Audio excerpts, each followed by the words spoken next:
Hey guys, so today I'm ill, and instead of filming some of the content that I had planned to film today, I thought might as well use this opportunity and let you guys know what I'm going to do today as someone who still literally has stuff to do. I've got clients. I've got clients today. I need to look after my child afterwards. I had to look after my child in the morning. So basically this is a practical guide how to look after your lymph system and also then the rest of your body, because once you look after your lymph system, most things fall into place. So number one, it is your goal when you're ill is always to reduce the inflammation in your body and help your immune system. And your immune system and your lymph system are basically intertwined. Some people try to separate it, but actually your lymph system has immune cells. Its primary job is to remove waste material and to alert the body that there's toxic things. So your lymph system is your immune system as well. So the number one way to do that is obviously rest when you're feeling ill. But if you can't do that, then taking things slowly. So avoid all the walks. You don't want to overwhelm your body, you know. Rest is the key. When we sleep, the lymphatic system in our brain basically is active then. So when we're out and about and we're moving throughout the day, the lymph in your head is not draining. It only drains when we are sleeping. So sleep is literally vital to toxin clearing in your head. That's why if you're sleep deprived, a lot of bad things can happen. When you rest, your cortisol levels go down. When your cortisol levels go down, everything in the body sort of opens up. And when everything opens up more, the lymph can flow more effectively and drain those toxins out of you. But there's no point of going for a walk and you're feeling stuffy and then you feel stressed and the lymph system is not going to perform well anyway. So there's always a time and place for everything. Walking, doing all the heel strikes that I talk about, doing the more ferocious lymphatic exercises, let's leave them till you feel a little bit better. What I'm going to say is for exercises, I still did my upper body ones. So I still opened up my lymph nodes over here, right, my terminus. So I held my hand here for 30 seconds and then held my hand, held my hand here for 30 seconds. To open up the terminus, that's where your lymph flows back into your veins. Super easy to do. You can do that whilst you're lying in bed. So I did that, 30 seconds. I did my little face lymphatic drainage. Again, it's working on the superficial nodes, but any work that you can do, little things without stressing your body out, is good. Then I did my lymphatic hand strikes. I did this 8 times at least. Then we go like this, and we're striking our hands literally, just like they're big comets colliding with each other, okay? Then we do this. So the pads of your fingers, not the knuckles. You'll soon realize this if you're doing it wrong. Then one hand stable, and you're literally striking your wrists, and your wrists are staying nice and straight. 8 times here. Then the other arm becomes the stabilization arm. 8 times again. I know you go for it. Obviously, like you're not gonna hurt yourself. Okay.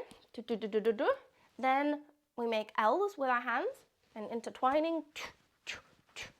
And this is activating all the lymph nodes in the upper body, so then the lymph can flow. So we've opened up the terminus, and then we're just making all of this, all the vibrations, all the striking. So when you strike, when you do your heel strikes or when you do your hand strikes, all the little lymph vessel doors open up at the same time. Okay.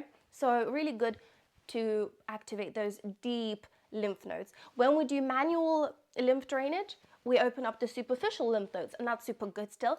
But to really look after your lymphatic system, you need to be activating those deep lymph nodes, and they only get activated through movement, through like a really big muscle contraction movements, okay? And then whichever thumb was below, you just switch, and then you do 8 of these, and then the last one, intertwining fingers.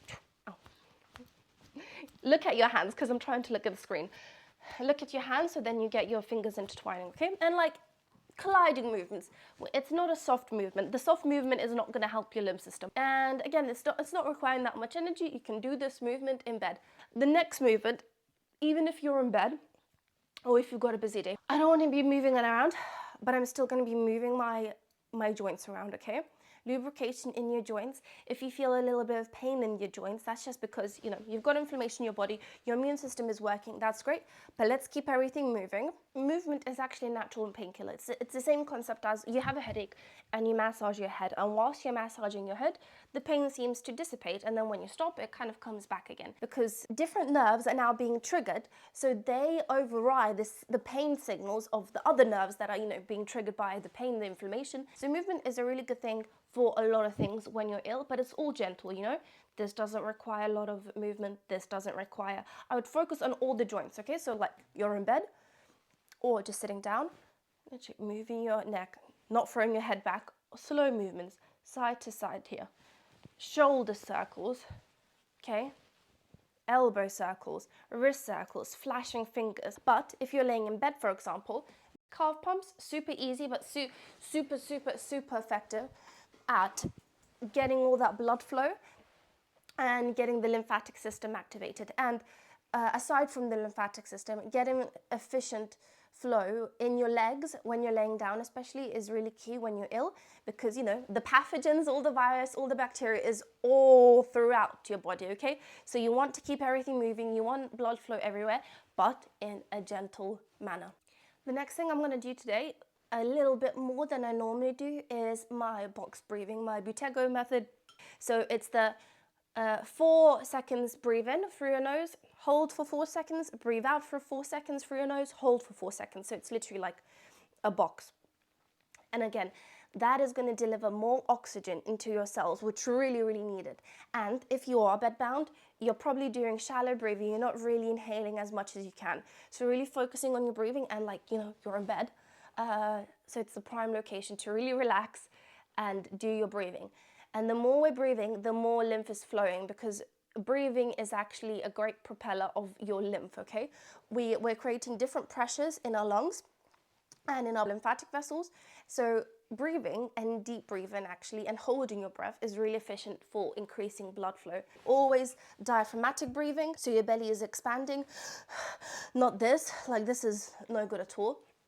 And diaphragmatic breathing through your nose, I think this is one of the key exercises to focus on to improve your lymphatic flow and to improve a lot of the other stuff, the nutrition going into your cells, your oxygenation of cells, because the more carbon dioxide that we have in our bodies, obviously up to a certain point, okay, but holding carbon dioxide to a comfortable level is incredibly good for your cells. We don't do that enough. Most of us are shallow breathing throughout the day, not just when we're ill. So we don't hold sufficient amount of carbon dioxide in our bodies, so our cells don't really get oxygenated enough. Next, again, your lymphatic system, as I said, it's your immune system. It's basically, its whole job is always to, decrease your puffiness, but it's draining all the excess fluid around your cells, not because it wants to look pretty. Your body does not want to look pretty, it doesn't care, it wants to feel healthy.